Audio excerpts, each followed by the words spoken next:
anybody see my real face? Can anybody see my soul on fire? Does anybody know my name? Can anybody take away this loneliness? This loneliness.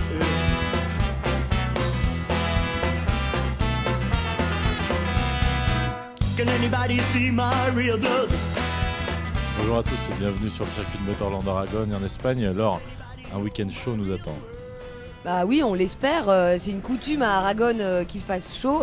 Et donc les protos vont souffrir, enfin plutôt les pilotes dans les voitures vont souffrir pendant 6 heures de course. Et Charles vous emmène les découvrir.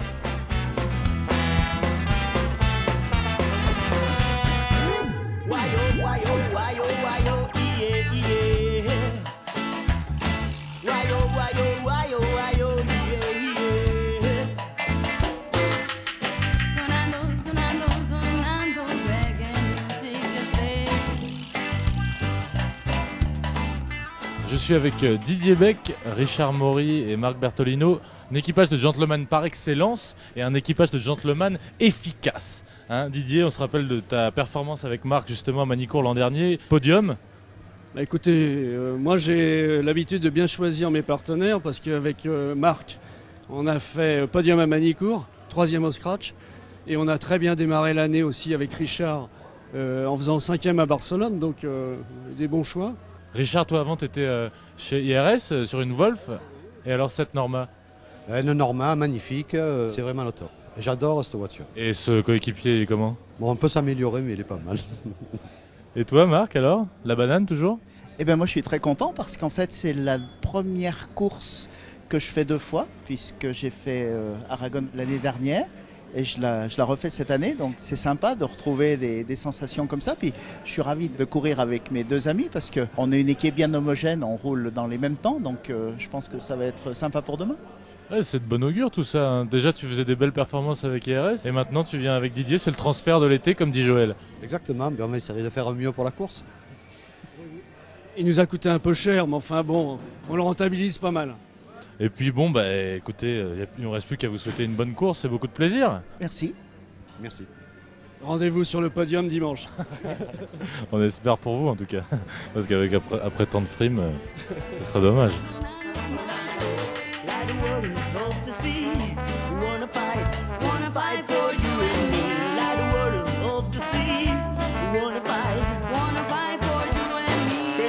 Como el agua también, ya lo dijo el maestro Bigote, my friend, yeah. Pero hay que ser como el agua también, ya lo dijo el maestro Bigote, my friend, yeah.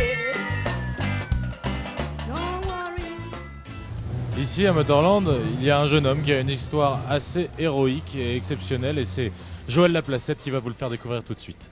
Eh bien merci Charles, et oui je suis avec David Cossanel. David, formidable expérience en fait que ta vie de pilote, puisque moi j'ai eu le plaisir de te découvrir après l'événement de ta vie. On va d'abord parler de la première partie si je puis dire. Comment viens-tu au sport automobile? Je suis venu au sport automobile en 1998 par le biais du volant Elf qui n'existe plus à l'heure actuelle. C'est une sorte de rallye jeune pour circuit, c'était. Donc j'ai terminé 2e de ce volant. Cela m'a ouvert les portes de la filière Elf. J'ai pu faire une saison de Formule Campus. J'ai pu faire une saison de Formule France par la suite parce que je n'avais pas le budget pour faire de la F3. Et puis là, en 2001 est arrivé ce fameux accident de moto. Alors ça c'est un événement incroyable parce qu'un accident à circulation en fait. Tout à fait, un accident dans Paris et j'ai pris une voiture de face à 80 km/h. Je suis resté 11 mois exactement à l'hôpital. J'ai eu triple fracture au bassin, une luxation grave du genou, arrachement des ligaments. J'ai énormément chargé comme on peut dire. Là c'est plein d'espoir parce qu'il y a pas mal de gens qui nous regardent et qui évidemment vont dire eh bien, après un tel accident, ça n'empêche pas de revenir au sport automobile. Ça a mis 4 ans quand même. Et pendant ces 4 ans, tu as participé à d'autres sports, tu as fait autre chose. Et dans ta tête, t'étais comment? Parce que c'est quand même incroyable un accident comme ça. Non, absolument pas, je n'ai absolument rien fait. Ça a été très difficile dans ma tête. Et puis j'ai vu ce volant AGS qui existait, je me suis inscrit. Sans trop d'espoir et puis finalement je l'ai gagné, donc j'ai pu me relancer. Tu retrouves une écurie fantastique par l'intermédiaire de ce fameux concours. L'organisateur du volant AGS m'a placé chez Pegasus Racing, chez Julien et Claude Schell, et puis depuis 2005 j'y suis toujours, c'est grâce à eux si je peux rouler aujourd'hui. Alors manifestement c'est une bonne adresse puisqu'aujourd'hui tu vas piloter la fameuse JS53, la dernière née toute neuve. Fabuleuse histoire quand même pour un garçon qui a bien dérouillé. Oui, c'est une histoire assez atypique de pouvoir rouler aujourd'hui après tout ce qui m'est arrivé. Je suis très, très content. On te souhaite bon courage, mais ça, maintenant, on sait que tu en as eu plein dans ta vie. Il n'y a pas de problème. On va vraiment suivre avec beaucoup d'intérêt tout à l'heure. Merci beaucoup.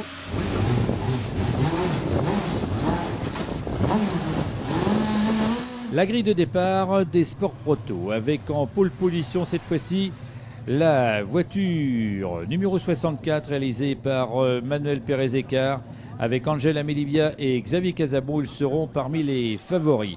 À leur côté, la 26 de Sébastien Doilly, Thomas Carry et Glorieux. Deuxième ligne, la voiture numéro 11, Philippe Asbrook et Damien Tout-le-Monde, pourvu que la voiture tienne jusqu'au bout cette fois-ci. Ils sont bien placés. À leur côté, les tenants du titre, Philippe Mandolo, David Zolager et le Suisse Fabien Teneur. Troisième ligne, eh bien on retrouve la voiture 25, l'une des voitures de l'équipe de Gremont, avec Bol Besançon, L'Écuyer et Gélin. À leur côté, la 69, Médard, Villejeune et Beric. Villejeune est très rapide au départ en général. Notons la présence sur la grille de la voiture 18 de Shell et Cossanel, la magnifique Ligier, et puis également de la voiture numéro 2, un équipage qu'on va suivre tout spécialement, Beck, Maury et Bertolino. Et c'est parti pour 6 heures de course.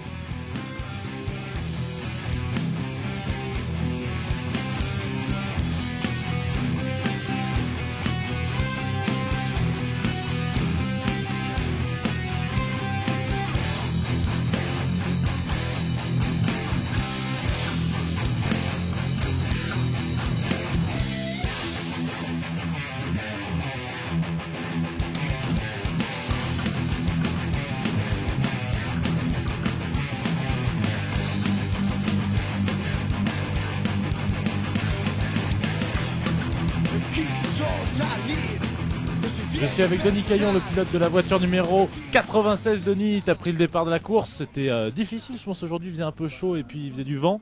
Et maintenant, vous êtes quatrième de la course. Un départ effectivement un petit peu mouvementé dans le premier gauche. Pas trop agité en ce qui me concerne. Moi, j'ai pu récupérer des places et profiter du désarroi momentané. Après, je me suis fait un peu taper par une voiture. Je crois que c'était une Ligier bleue.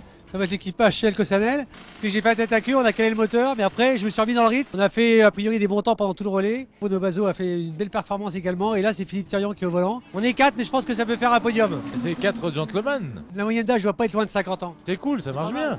Ouais, c'est pas mal. On est content. Difficile de faire mieux hein, vu le niveau. C'est vrai qu'il y a un très très gros niveau, mais pour autant, quatrième, c'est quand même une super performance. C'est plaisant en plus d'essayer pour l'écurie, pour les mécanos, de faire des bonnes positions, c'est clair. Merci Denis. Oui, merci. On te retrouve à Dijon? Avec plaisir, mais pas à Dijon, à Manicourt, pas avant. Merci Denis, ciao.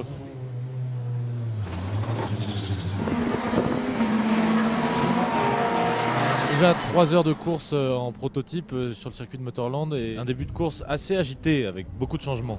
Oui, alors déjà c'est un numéro 69 de Lars Viljoen qui surprend tout le monde parce qu'il s'élançait un peu loin sur la grille, mais dès le premier virage, c'est lui qui sort en tête de la course. Malheureusement, ils auront des problèmes de frein, donc seront obligés de passer un peu de temps à leur stand.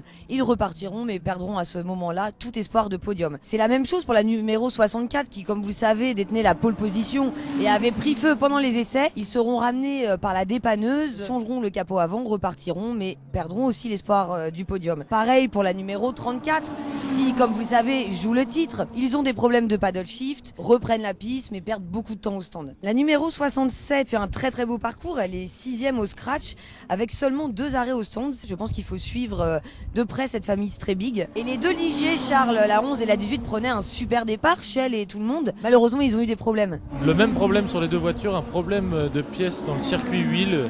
Et les deux sont poussés à l'abandon, la 11 un peu après l'heure et demie de course, la 18 un peu avant la 3e heure. Et en tête de la course, on retrouve malgré 2 drive-through, la numéro 26 des jeunes Doilly et Akari, cette fois épaulée par Jean Glorieux. Et c'est en plus eux qui ont le moins de temps au stand. En 2e position, la numéro 96 de Bazo, Thirion et Caillon qui font pour l'instant une course sans erreur. Suivi de la numéro 1, championne en titre, Mondolo, Zolinger et Fabien Tuner. Et de la numéro 25, Bol Besançon, L'Écuyer et Gelin qui fait un très beau parcours. La numéro 3 de Fargé et Vaglio est 5e. On se retrouve tout à l'heure pour la fin de course. A tout à l'heure. Je suis avec Kevin Bol Besançon, le pilote de la voiture numéro 25. Kevin, tu as pris le 2e relais, tu as fait du très bon boulot, plus rapide pendant toute ta session. Oui, la course a été compliquée, oui et non, parce que Mathieu L'Écuyer, qui a été mon coéquipier, a fait un très très bon relais. premier relais très très fort et bon, on manque de tomber en panne d'essence. Il est obligé de rentrer doucement au stand, donc ça nous fait perdre du temps. Je reprends la voiture 9e. Effectivement, je fais un très bon deuxième relais. Je laisse la voiture 4e et là, voilà, on est 3e. Donc pour l'instant, ça se passe plutôt bien. Ça va nous faire un peu de stress, mais bon, il en faut pour la course. Merci Kevin, à la prochaine à Dijon.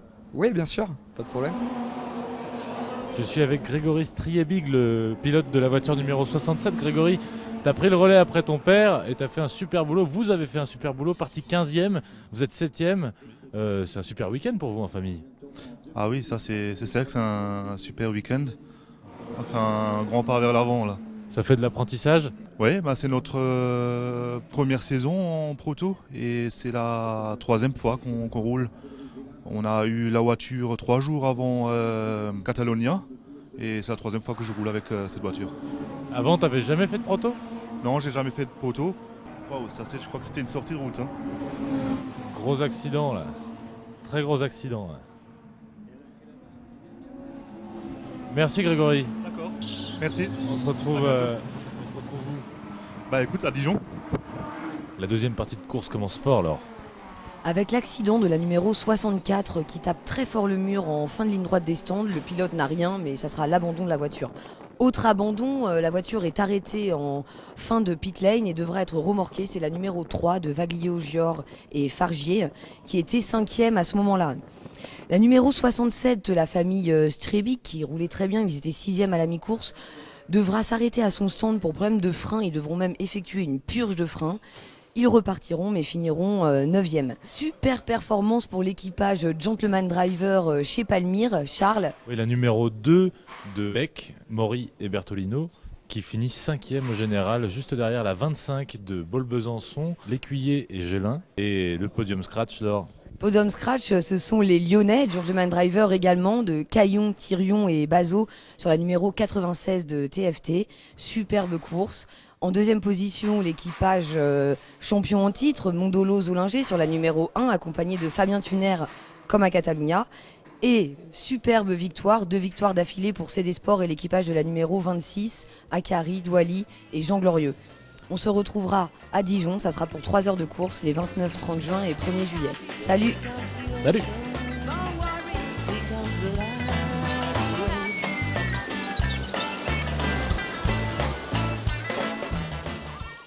Je suis avec les vainqueurs de la course volant de la Norma numéro 25.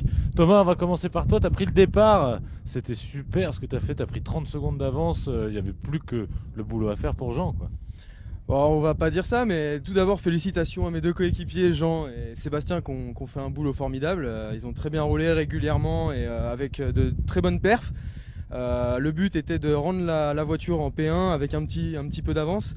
C'est ce qui a été fait. On a, malgré les 2 drive-through lesquels on écope, on gagne quand même la course. On met les 37 points et c'était l'essentiel. Donc bravo à toute l'équipe et aux 2 chefs à côté de moi. 2 victoires d'affilée, Sébastien, ça fait plaisir? Bah oui, carrément que ça fait plaisir. Ça fait quand même du bien d'enquiller les points un petit peu, là, d'essayer de revenir un petit peu sur David. Parce qu'on a quand même un championnat à gagner, donc ouais, non, c'est génial. On a été bien aidé par Thomas qui nous a fait un super départ, qui nous a géré une petite avance qu'on a pu garder et du coup on n'a plus qu'à dérouler après. Jean a fait un relais génial, il a roulé parfaitement, pas d'erreur et tout, donc non, vraiment bon plaisir là. Ouais, Jean, justement, c'était ta première course avec eux? Oui, en effet, c'était ma première course. J'avais déjà fait une course dans la Norma en VDV l'année passée, mais c'était pas dans une équipe autant performante qu'avec Seb et Thomas. Donc aussi merci à eux pour cette victoire. Et moi, de mon part, j'ai pu finaliser mon stunt sans faire des erreurs. Donc je suis content de prendre cette victoire. Tu estimes que tu as fait des progrès à leur côté? Oui, ça c'est sûr. J'ai pu apprendre beaucoup de choses grâce à Seb et Thomas, donc aussi merci pour cela. Et aussi grâce à l'équipe CD Sport qui vous prépare une super voiture depuis le début de saison, que des bons résultats, et vraiment c'est que de bon augure pour la suite là, de la saison.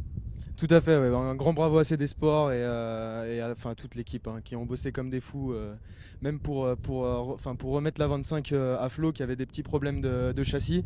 Ils ont bossé toute la nuit jusqu'à 3 h du matin, donc je tire mon chapeau vraiment à toute l'équipe CD Sport et les pilotes y compris.